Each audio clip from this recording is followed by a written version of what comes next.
Thank you very much, Your Royal Majesties.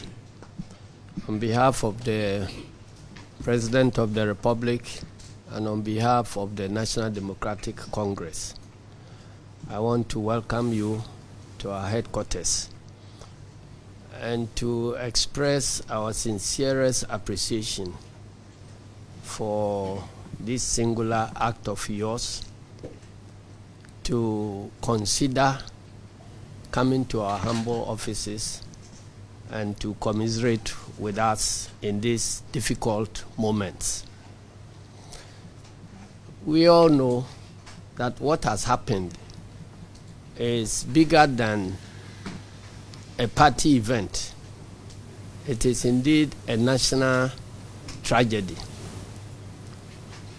because if you lose the minister who is responsible for defense, it's a major, major, major loss to the country. In other countries, it could lead to civil wars and other disturbances.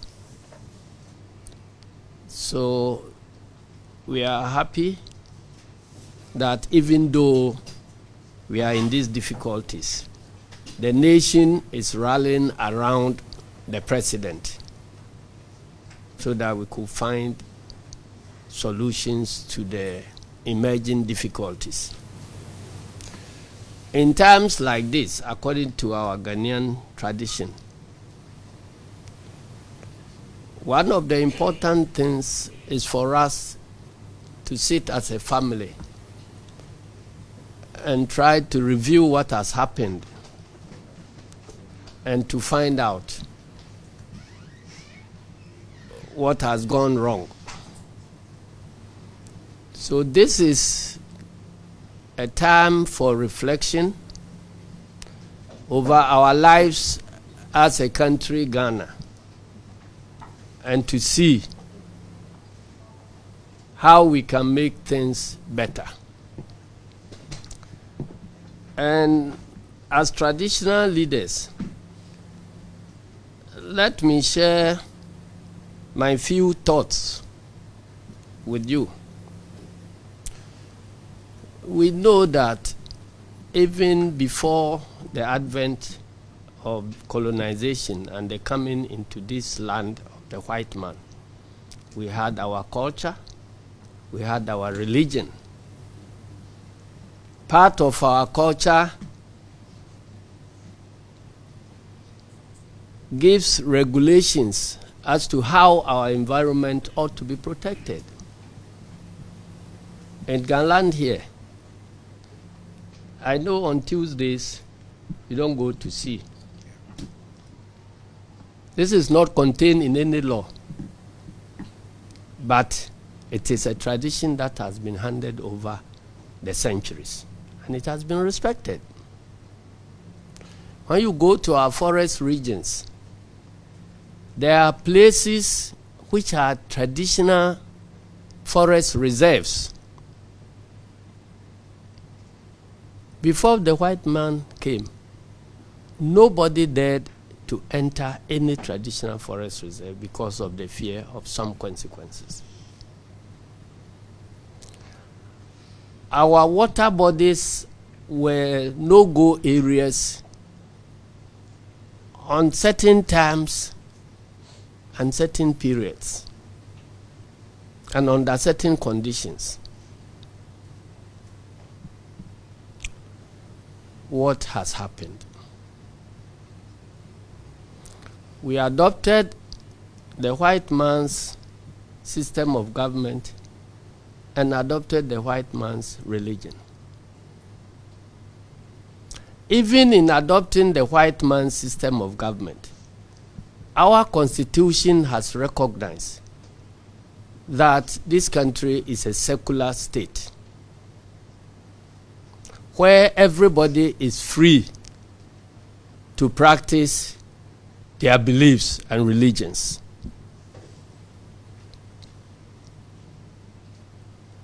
What has happened?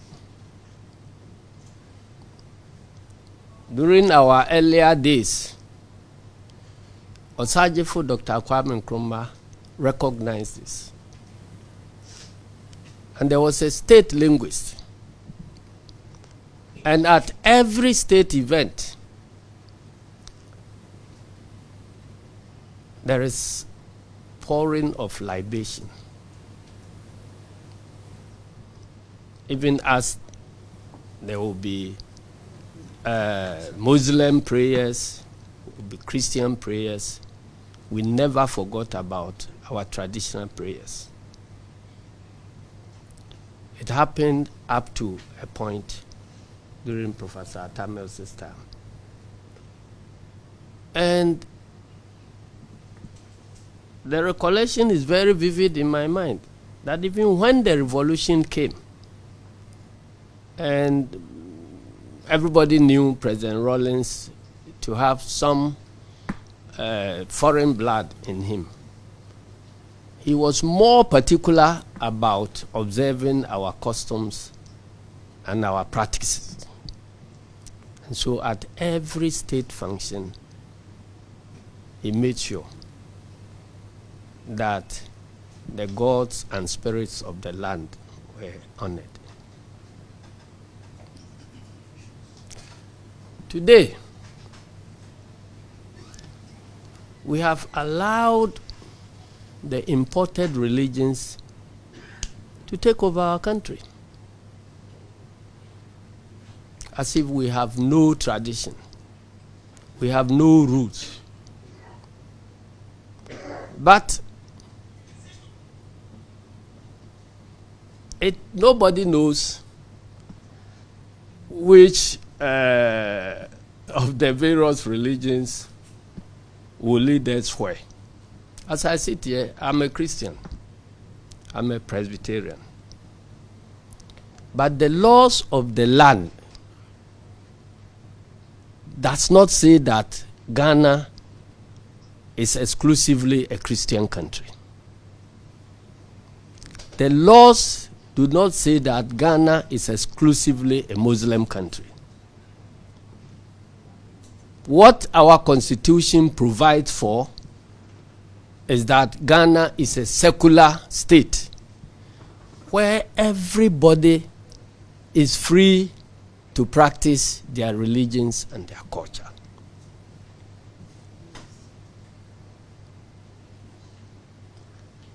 What has happened?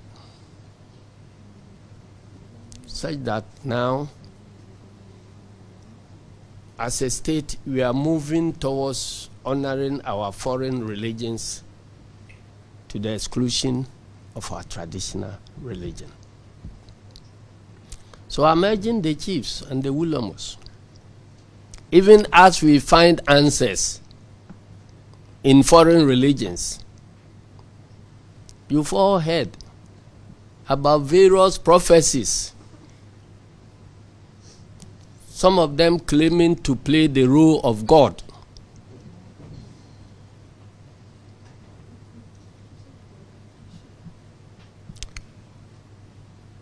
So, and some threatening our leadership, that more calamities are on the way to happen unless certain things are done. My belief is that what will happen will happen. And we are not going to be cowed away from taking necessary decisions that will restore this country. And I know the way our chiefs are rallying around His Excellency the President, I know he will continue to be emboldened to take the right decisions that will reset this country, whether there are prophecies or no prophecies. And I want to urge all of us to use this moment as a solemn occasion to find out what went wrong. I want to urge our chiefs and traditional rulers that there is nothing shameful about our culture. Let us do honor to our culture. If as an individual you convert to any other religion, you have your freedom to practice your religion. But this is the land of Ghana. And we must, even as some are finding solutions from Islam, others are finding solutions from Christianity, I'll urge Nananum, the Willomos, to also find out in the past and in situations like this, what did our ancestors do to find solutions? So that as a country, we can move together in unity within diversity. I want to thank all of you, and I want to continue praying for the nation Ghana in whatever way you deem fit. If you are a Christian, let's pray with the Bible to save the nation. If you are a Muslim, let's pray with your Quran to help the nation come out of these difficulties. And if you are a believer in true African tradition, please pray your African way to make sure that we get out of these problems. I thank you very much, and may God bless our homeland, Ghana. All right. So as Chairman said, we thank you for coming, and then we'll go down, we'll sign the book of condolence, and then we'll take a picture down there. Thank you very much. So the media can still wait whilst we prepare the room for the MPP to also join us. So, no, let's all go together as they prepare, then we can come back.